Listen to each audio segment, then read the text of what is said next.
One, two, three. Ya, Prof, ini ada hal yang menarik ya. Jadi selain insert, kita objektif aja, selain insert English course, Yep.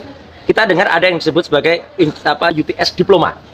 Foundation. Sorry, UTS Foundation. Yep. Yang itu syarat masuknya adalah beda dengan teman-teman. Kalau teman-teman ini kan hanya dites bahasa Inggris ya. Ya. Kalau itu berarti dia harus SMA kira-kira. Ya. SMA kelas berapa? Mungkin Prof bisa ceritain gitu.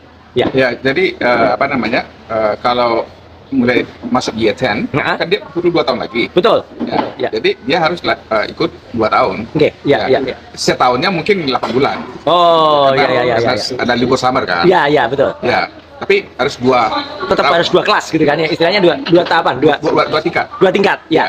Minimal yang Prof pernah dengar yang ada di UTS college itu dia masuknya kelas berapa atau grade berapa ya gitu. Bisa diterima dari year 11. Oke. Dan bisa year 12. Tergantung dia sudah tamat apa. Oke, ya jadi bisa year 11 Ya. atau paling rendah dia year apa? Year 10 bisa. Kurang jelas begitu. Oke, ya. Tapi artinya minimal year 11 Ya. atau year 12. 12 ya. Ya, year ya istilahnya, bukan grade ya. Bukan grade. Bukan grade ya. Ya. Jadi kalau ada orang mengistilahkan grade itu berarti ada kesalahan juga itu. Kalau grade. Mungkin cara berpikir Indonesia. Tapi kan nggak mungkin kalau itu tetap ada diplomanya juga, ada sertifikatnya juga berarti.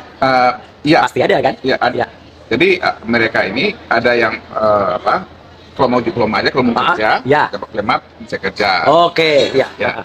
Atau mau ke UTS. UTS, ya. Nah, mereka kan ada program pilihan Betul. jurusan tuh. Kemana itu Ada penggunaannya ekonomi, Pak? Ya, ada ya. ekonomi, ada engineering, Oh, gitu ada ya. psikologi, Ya. ada communication dan Ya, segalanya gitu. ya. Jadi itu sudah langsung diarahkan gitu loh. Ke sana ya. Ya. Jadi kalau tanya tentang Pancasila atau ilmu bahasa Indonesia, agama ya nggak ada. Nggak ada. Jadi itu benar-benar spesifik Ya. kepada apakah itu ekonomi, apakah itu. Ya. Oke. Nah, sekarang ya, Prof. Mereka- Sekarang gini, kalau misalnya lazim nggak orang ambil misalnya matrikulasi atau PTP atau diploma Ya. tadi bukan diploma foundation Ya. di UTS, terus kemudian dia ngambil perguruan tingginya di negara lain gitu.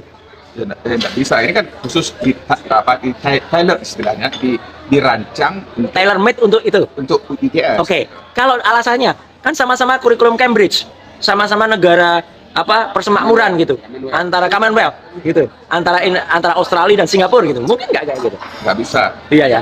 Malam saya search, Iya, baik. saya tanya khusus. Ya. Apakah tamatan Itu apa foundation?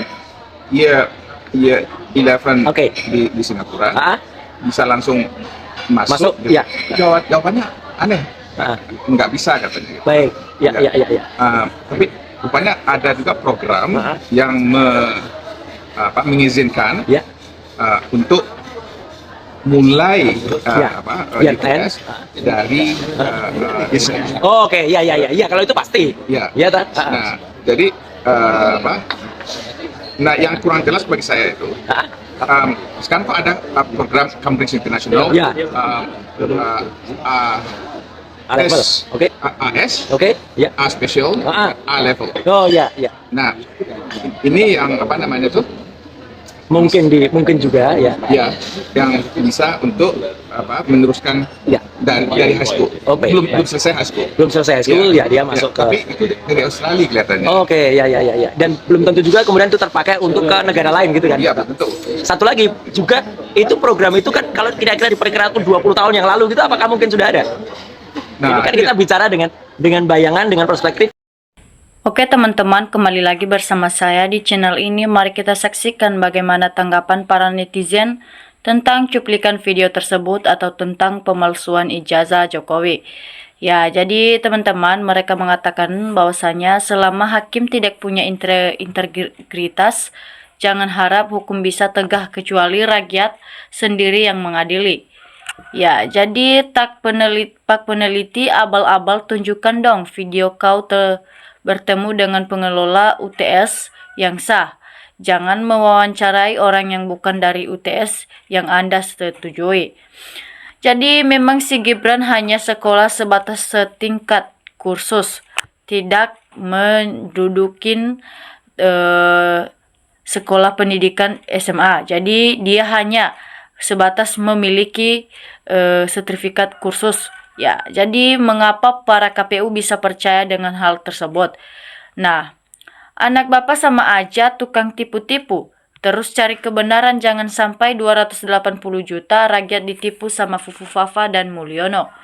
Ya, kenapa nggak malu? Ya, kok nggak berpikir bahwa kemampuannya tidak ada maju jadi pejabat kedua tertinggi di Indonesia? Aduh, menyedihkan Indonesiaku. Ya, ini juga kepada Pak Jokowi, kenapa kamu tidak tahu kemampuan anakmu untuk mencalonkan calon wakil presiden? Mengapa kamu memberi anakmu? Ya, karena pelango tapi liciknya luar biasa, wajib diadili, gak ada ampun. Ya, paling simpel lihat penampilan dan setantemnya saat pidato atau wawancara. Maaf, gak ada live level yang ada hanya pelango-pelango.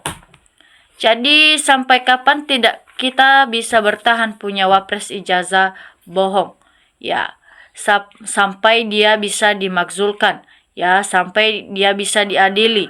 Makanya jangan mempercayai sembarangan orang. Jadi ayo Bang Roy, selagi di Sydney, gali terus informasi menyangkut ijazah Gibran agar para termul-termul pada kelojotan mendengar informasi ini. Jadi, Bang Roy Suryo CS harap waspada, termul dan parcok akan menghalangi Anda dengan berbagai cara. Tidak mustahil cara kamu 50% akan ditempuh oleh geng Solo. Jadi secara hukum, sudah jelas pelanggaran Jokowi dan Gibran, tinggal secara politik yang ditunggu.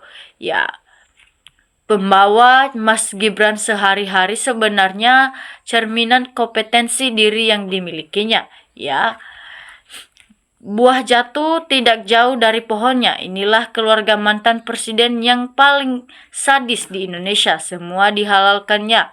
Ya, jadi supaya kedepannya tidak ada seperti orang-orang ini, ya, menipu rakyat.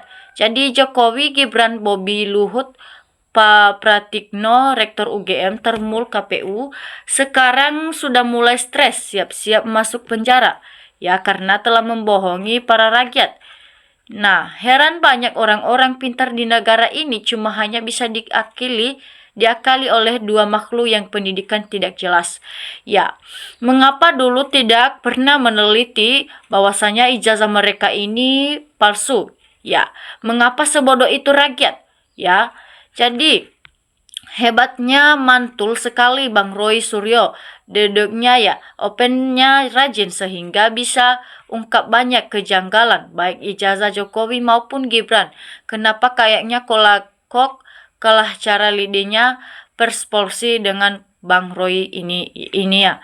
Jadi bapak sama anak sama pembohong. Beraninya pembohong rakyat wajib diadili dan si Gibran harus dimakzulkan atau mengundurkan diri sendiri. Jadi sebenarnya mudah sekali buat membongkar ijazah Gibran. Jadi apa yang dilakukan Roy Suryo CS itu sudah tepat sekali. Datangi langsung ke UTS Australia dan bertanya langsung, itu baik. Jadi teman-teman, kalau memang para jaksa dan hakim tidak bisa menegakkan hukum, mari kita rakyat Indonesia ataupun rakyat jelata yang cinta dengan Indonesia, mari kita tegakkan hukum Indonesia. Kita turun sebentar maju tak gentar membela yang benar, jangan kita jadi penjilat. Ya, jika para hakim ini tidak bisa mengadili atau tidak bisa membongkar suatu kebohongan ijazah Jokowi ini, maka rakyat akan mengadili sendiri karena mereka tidak mau dibohongi lagi kepada orang yang berbohong-bohong ini. Jadi beda jauh kejujuran dosen di Australia FES UGM atau yang bukan cabang di Jil Pramuka UGM alias pecundang.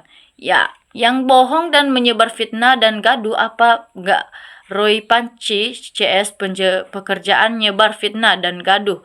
Ngedrabusnya di medsos selalu bohong. Jadi semoga minggu ini Roy Pancis CS ditahan dan dibui warga Indonesia akan syukuran tempengan. Ya, jadi ini tidak ada data, cuma kata-katanya, cuma meyakinkan orang-orang dengan kata-katanya. Jadi di Indonesia kalau buat banyak duit nggak bisa diadili, pasti dibilang benar. Ya, jelas Gibran yang pasti tidak punya ijazah se-SMA sederajat pasti sangat takut dimakzulkan. Jadi semua ini pasti salah di mata Termul PKI Jahanan. Nah, makanya rakyat memohon pada DPR RI untuk memakzulkan Gibran. Ya, jadi kependaftaran di KPU adalah memalsukan ijazahnya palsu. Hai di DPR, di mana hukum yang kau buat untuk keadilan? Ya, bukti sudah cukup, tapi uang lebih kencang untuk menutupi semua kebohongan. Ya, jadi nanti singgah di Singapura, Pak Roy mendatangi kampus tempat Gibran kuliah dan wisuda, pasti akan menemukan suatu kebohongan mereka. Jadi semangat Pak Roy selalu menegakkan keadilan dan kebenaran terhadap mereka berdua atau ayah dan anak. Jadi terus mengapain si Roy Suryo jauh-jauh ke Australia kalau yang diwawancarai bukan pihak UTS-nya? Ya, jadi terbuka semua kebohongan si Samsul di Sydney, Australia. Jadi Gibran banyak S3 di Indonesia, bahkan profesor dan jenderal, mundur aja, berikan saja orang yang mampu. Jadi ketua KPU harus bertanggung jawab atas lolosan Gibran jadi wapres dan juga semua yang terlibat dalam pencalonan Gibran kalau benar ijazahnya palsu. Ya, harus menjadi komitmen bersama semua anak bangsa bahwa kejujuran dan keadilan menjadi karakter dalam membangun negara. Jadi, nah kalau sudah begini, siapa yang berbohong kira-kira dan siapa yang harus dipidana? Gak usah berbelit-belit ijazah Jokowi sama Gibran pada palsunya di pengadilan. Gak pernah nongol tuh ijazahnya di Tan Mubala dan Gus Nur.